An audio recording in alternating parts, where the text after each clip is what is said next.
MBG speak کے ساتھ بلال غوری آپ کی خدمت میں حاضر ہے۔ آج تاریخ ہے 8 نومبر 2024، جمعہ کا دن ہے اور اس وقت رات کے تقریباً 10 بجے ہیں۔ جیسا کہ آپ جانتے ہیں کہ کچھ دن پہلے ایک قانون بنایا گیا، سروسز چیف کی جو مدت ملازمت ہے وہ 3 سال سے بڑھا کے 5 سال کر دی گئی۔ اس پہ وزیر دفاع خواجہ آصف صاحب نے ایک ٹویٹ کی تھی جو تاریخ کے خلاف تھی، جس میں انہوں نے کہا تھا کہ پہلی بار جو آرمی چیف کو ایکسٹینشن دی وہ پاکستان کے وزیر اعظم ملک فیروز خان نون نے دی تھی۔ تو اس پہ میں نے ٹویٹر پہ بھی ان کی تصحیح کرنے کی کوشش کی اور پھر میں نے تاریخ کو درست تناظر میں پیش کرنے کے لیے ایک کالم لکھا۔ جیسا کہ آپ جانتے ہیں کہ میں جنگ میں کالم لکھتا ہوں، ہفتے میں 2 دن میرا کالم جو ہے وہ جنگ اخبار میں ایڈیٹوریل پیج کی زینت بنتا ہے، اور یہ کالم جس میں میں نے تاریخ بیان کی تھی کہ پہلی بار یہ ایکسٹینشن کی روایت مدت ملازمت بڑھانے کا سلسلہ جو ہے وہ کب اور کیسے شروع ہوا اور اس کے کیا نتائج برآمد ہوئے، لیکن میرا یہ کالم جو ہے یہ ناقابل اشاعت قرار پایا، جنگ اخبار میں شائع نہیں ہو سکا۔ حالانکہ اس میں میں نے حالات حاضرہ پہ کسی قسم کا کوئی تبصرہ نہیں کیا تھا، کوئی ایک جملہ بھی حالات حاضرہ کے حوالے سے نہیں تھا، میں نے صرف تاریخ بیان کرنے کی جو ہے وہ جسارت کی تھی۔ تو یہ کالم شائع نہیں ہو سکا، تو میں نے سوچا کہ کیوں نہ یہ کالم آپ کی خدمت میں اس ولاگ کی صورت میں جو ہے وہ پیش کیا جائے اور آپ سے رہنمائی لی جائے کہ آخر اس میں ایسی کیا بات تھی کہ یہ کالم جو ہے وہ شائع نہیں ہو سکا۔ تو میں یہ کالم پڑھ کے سناتا ہوں اور پھر آخر میں جو کنکلوڈنگ ریمارکس ہیں، جو چیزیں میں کالم میں نہیں لکھ سکا، کیونکہ جب ہم مین سٹریم میڈیا میں کام کر رہے ہوتے ہیں تو سیلف سینسرشپ کے تحت ہم خود ہمارے دماغ میں ایک سینسر لگا ہوتا ہے کہ کیا چیز شائع ہو سکتی ہے، کیا نہیں ہو سکتی۔ تو قابل اشاعت بنانے کے لیے کچھ چیزوں پہ ہم کمپرومائز کرتے ہیں، اور وہ کیا چیزیں ہیں وہ بھی میں آپ کو آخر میں جو ہے وہ بتاؤں گا۔ پہلے آپ کو یہ کالم جو ہے وہ میں پڑھ کے سناتا ہوں کہ میں نے کیا لکھا تھا اور اس میں ایسی کیا بات تھی کہ یہ کالم جو ہے وہ شائع نہیں ہو سکا۔ تو جناب میں نے جو کالم لکھا اس کا عنوان تھا کہ تاریخ سے کچھ نہیں سیکھا۔ یہ کہنا بیجا نہ ہوگا کہ کاغذ کے ایک ٹکڑے نے پاکستان میں پہلے مارشل لا کی راہ ہموار کی اور وقت کا دھارا بدل کر رکھ دیا۔ 9 جون 1958 کا دن تھا۔ سول سرونٹ قدرت اللہ شہاب اپنے دفتر میں بیٹھے کام کر رہے تھے۔ اسکندر مرزا جو آئین نافذ ہونے کے بعد صدر مملکت کے منصب پر جلوہ فروز ہو چکے تھے، حسب معمول پورے 1 بجے اپنے کمرے سے اٹھ کر قدرت اللہ شہاب کی دفتر کی کھڑکی کے پاس آئے اور پوچھا کوئی ضروری کام باقی تو نہیں؟ قدرت اللہ شہاب نے نفی میں جواب دیا تو اسکندر مرزا خدا حافظ کہہ کر ایوان صدر میں اپنے رہائشی حصے کی طرف روانہ ہو گئے۔ تھوڑی دور چل کر وہ اچانک رکے اور مڑ کر تیز قدم اٹھاتے ہوئے واپس قدرت اللہ شہاب کے پاس آ گئے۔ کمرے میں داخل ہوتے ہی بولے میں ایک ضروری بات تو بھول ہی گیا تھا۔ قدرت اللہ شہاب اپنی خود نوشت شہاب نامہ کے صفحہ نمبر 709 پر اسکندر مرزا کے ضروری کام کا تذکرہ کرتے ہوئے، اچھا یہ چونکہ قدرت اللہ شہاب کی جو کتاب ہے وہ اس کے کئی ایڈیشن شائع ہو چکے ہیں، اور ہو سکتا ہے کہ آپ کے پاس جو کتاب ہو اس میں صفحہ نمبر کوئی آگے پیچھے ہو سکتا ہے۔ میرے پاس جو ایڈیشن ہے اس میں صفحہ نمبر 709 پہ یہ روایت بیان کی گئی ہے۔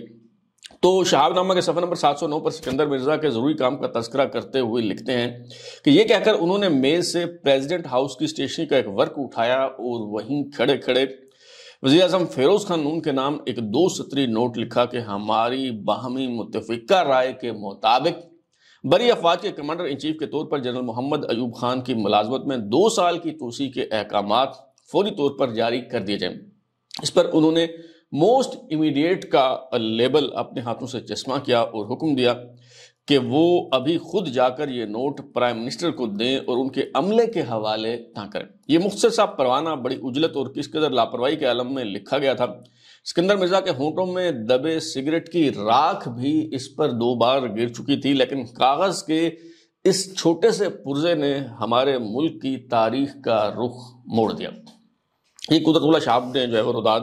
بیان کیا۔ اچھا، جیسا کہ میں نے بتایا کہ خواجہ آصف صاحب نے کہا تھا کہ ملک فیروز خان کے دور میں پہلی بار ایکسٹینشن دی گئی، تو وہاں بھی میں نے تصحیح کی اور جہاں اس کالم میں جو ہے وہ میں نے لکھا ہے کہ ایوب خان کو اس سے پہلے بھی 2 بار مدت ملازمت میں توسیع دی جا چکی تھی۔ اگر ایوب خان کی مدت ملازمت میں تیسری بار توسیع نہ کی جاتی تو شاید ماشاء اللہ کے منحوس سائے پاکستان پر نہ منڈلاتے،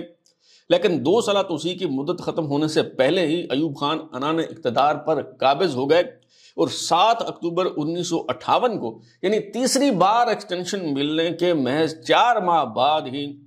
مارشل لا لگا کر ایکسٹینشن دینے والے وزیر اعظم ملک فیروز خان نون کو گھر بھیج دیا گیا۔ اچھا، یہ 7 اکتوبر 1958 کو جو ہے مارشل لا لگا، ایوب خان کو چیف مارشل لا انسپکٹر بنایا گیا، اور کچھ دن بعد ہی 27 اور 28 اکتوبر کی درمیانی شب ایک اور انقلاب آیا اور وہ شاخ کاٹ دی گئی۔ وہ محسن جس نے عنان اقتدار ایوب خان کے سپرد کی تھی، انہیں جو ہے وہ رخصت کر دیا گیا، یعنی اسکندر مرزا کو جو ہے وہ بے آبرو ہو کے رخصت ہونا پڑا اور ایوب خان جو ہے وہ مختار کل بن گئے۔ تو آگے چل کے کالوں میں جو ہے وہ اس حوالے سے میں نے لکھا ہے، ایوب خان کی جو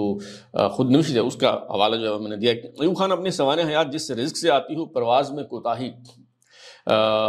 اس میں جو ہے وہ نہایت درویشانہ انداز میں مدت ملازمت میں دی گئی اس توسیع کا ذکر کرتے ہوئے لکھتے ہیں کہ 9 جون کو سیکرٹری دفاع نے مجھے بتایا کہ آپ کے عہدے کی میعاد میں 2 سال کی توسیع ہوگی۔ اب یہ ایوب خان صاحب جو ہے عمل کریں،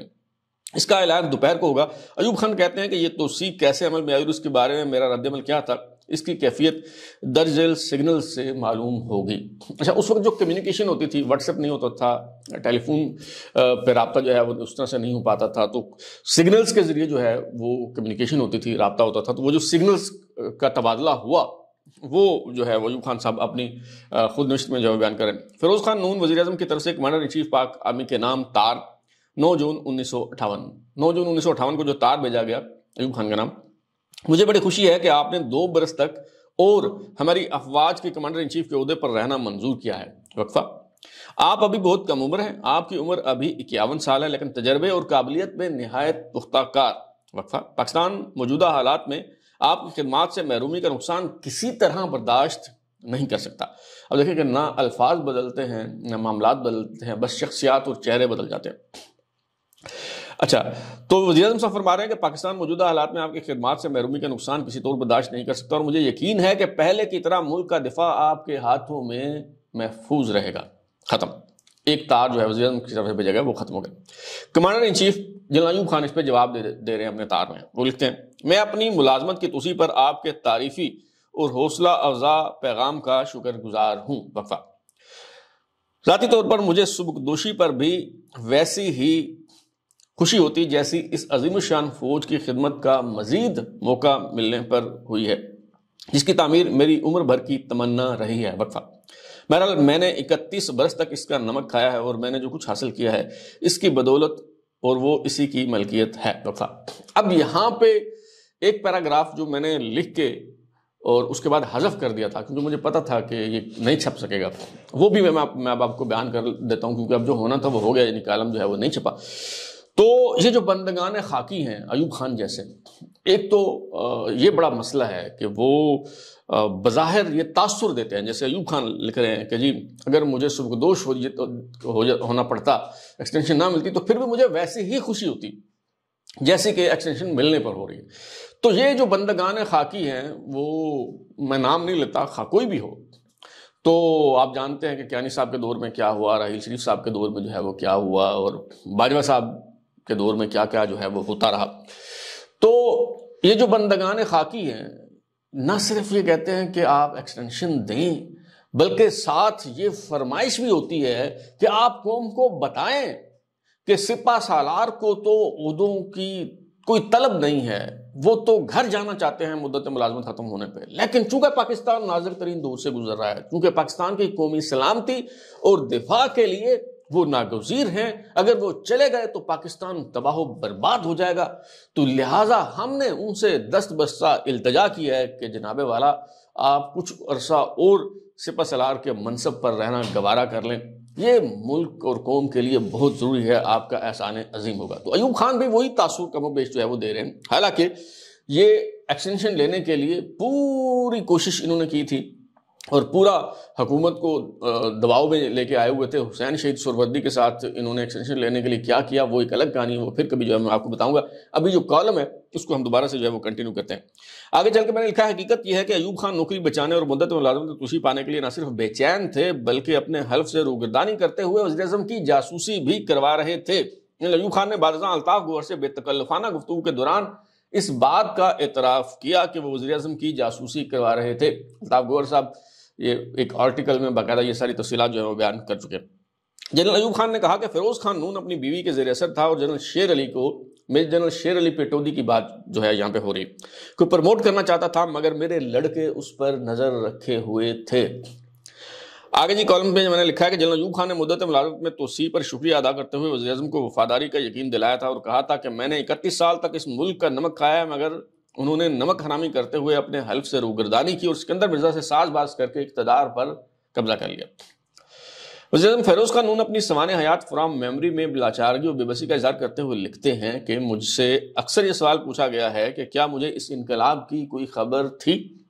ہرگز نہیں۔ جس دن میں نے وزارت عظمیٰ کا منصب سنبھالا، دراصل شام کو 7 بجے جو اے ڈی سی ہیں اسکندر مرزا صاحب کے، وہ بڑی ہنگامی طور پہ ایک خط لے کے آئے وزیر اعظم فیروز خان نون کے پاس، جس میں انہیں بتایا گیا کہ جی ابھی کچھ دیر بعد مارشل لا لگانے کا فیصلہ کیا ہے صدر میجر جنرل اسکندر مرزا صاحب نے، اور وہ خط بھی انہوں نے اپنی کتاب میں جو ہے وہ نقل کیا۔ بہرحال فیروز خان نون صاحب جو ہے وہ اپنی کتاب میں لکھتے ہیں کہ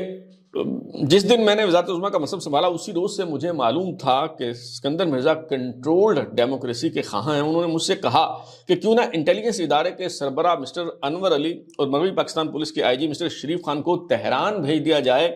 تاکہ وہ پولیس کی تنظیم نو کر سکیں۔ میں نے ان کی اس بات سے اتفاق کیا، تاہم مجھے کچھ شک گزرا کہ یہ درخواست حکومتی چینل کے بجائے صدر اسکندر مرزا کی طرف سے کیوں کی گئی ہے۔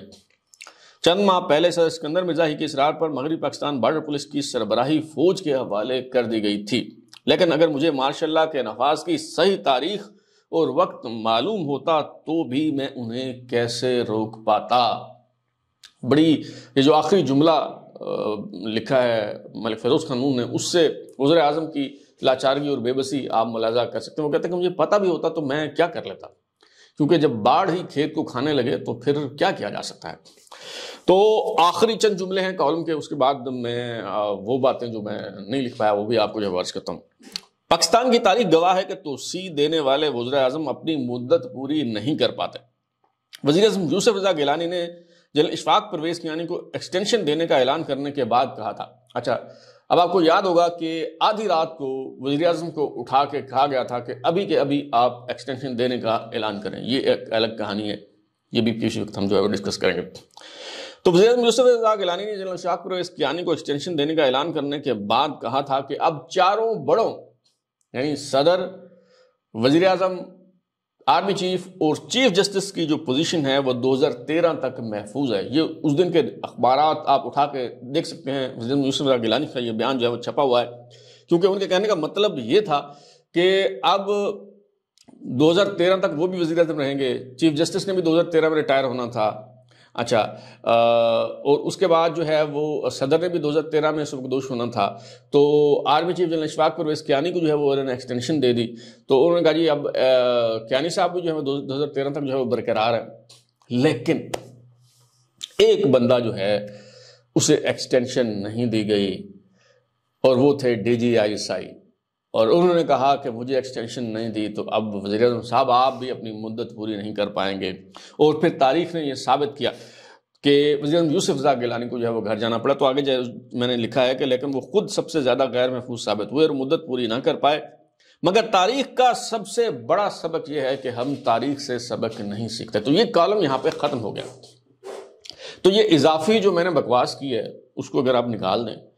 تو مجھے بتائیے کہ اس کالم میں کوئی ایسی بات ہے جو تاریخ کے منافی ہو، واقعاتی اعتبار سے جو غلط ہو، کوئی کسی کی شان میں گستاخی کی گئی ہو، کوئی کسی کی تذلیل، کوئی تحقیر کی گئی ہو یا کسی پہ تنقید کی گئی ہو؟ میں نے تو ایک سادہ انداز میں بغیر کوئی تبصرہ کیے تاریخ بیان کرنے کی جو ہے وہ جسارت کی ہے، لیکن بہرحال جو چیز سیلف سینسرشپ کے تحت میں نہیں لکھ پایا تھا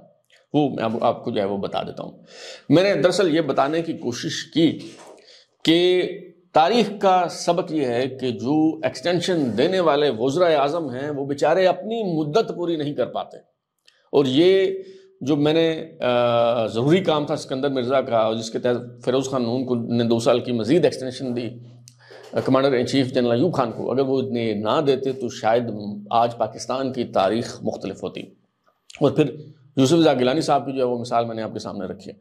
تو اب بظاہر تو ساری راہیں جو ہیں وہ مسدود ہو گئی ہیں، لیکن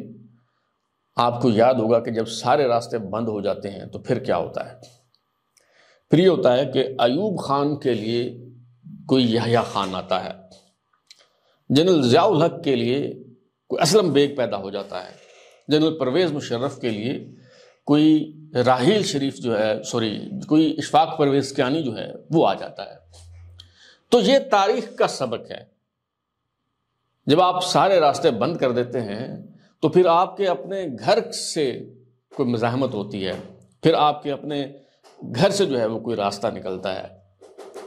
تو آپ یہ سارے راستے بند کر کے یہ نہ سمجھیں کہ اب ہم محفوظ ہیں، اب ہمیں کوئی ہٹا نہیں سکتا، اب ہمیں کوئی ہلا نہیں سکتا. تو یہ تھا کالم، اور ابھی بھی کوئی میں نے بینستور بات کی ہے، کیونکہ